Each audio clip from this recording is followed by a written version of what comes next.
To ask the Scottish Government what its position is on whether Nature Scott considers and respects the views of local people and businesses when considering applications to control seagulls.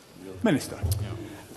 Nature Scott does consider and respect the views of local people and businesses, which can vary widely when considering licence applications to control gulls.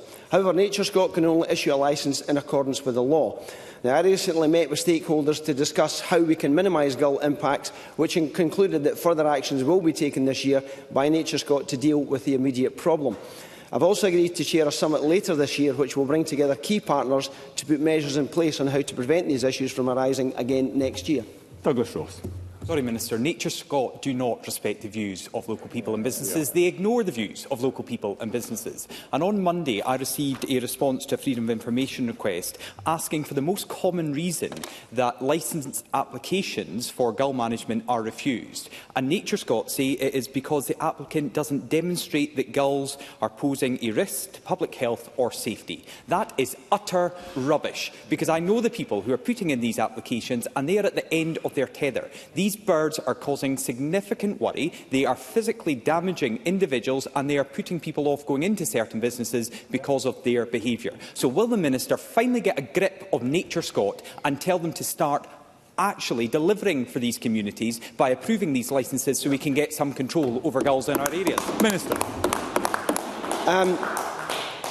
I absolutely accept that there are areas when gulls are causing a problem with public health and safety, and Nature Scott, as the member is well aware, can only issue the licences on the basis of public health and safety issues and not nuisance. And that is the fundamental point that we are trying to get across.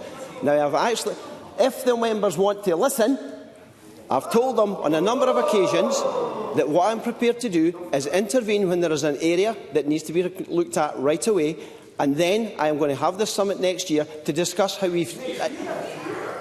I will have a summit later this year to discuss with members and the people who are raising these issues on how it is that we control the birds in the way that we need to control them without damaging the population. Okay, I'll take a supplementary, but can we listen to the questions and then also listen to the responses? Fergus Ewing. But it's not just public health and safety, Minister.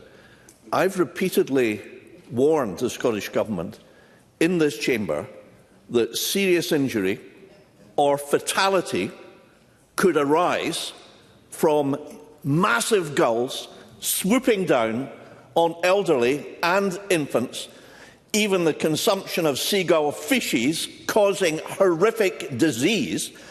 After these warnings, a 74-year-old man in Nairn was injured by a seagull. When is the Scottish Government going to get a grip and respond not to Nature Scott, but what do the people say?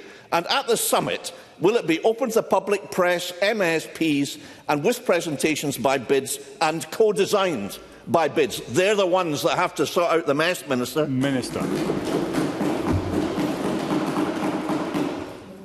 Again, I reiterate to the member, I am well aware that there are issues regarding gulls that are swooping and causing problems with people in the areas that we've already spoken about.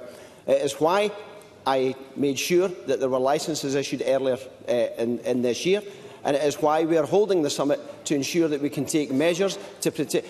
We can ensure measures are taken to protect people as we go forward from this point.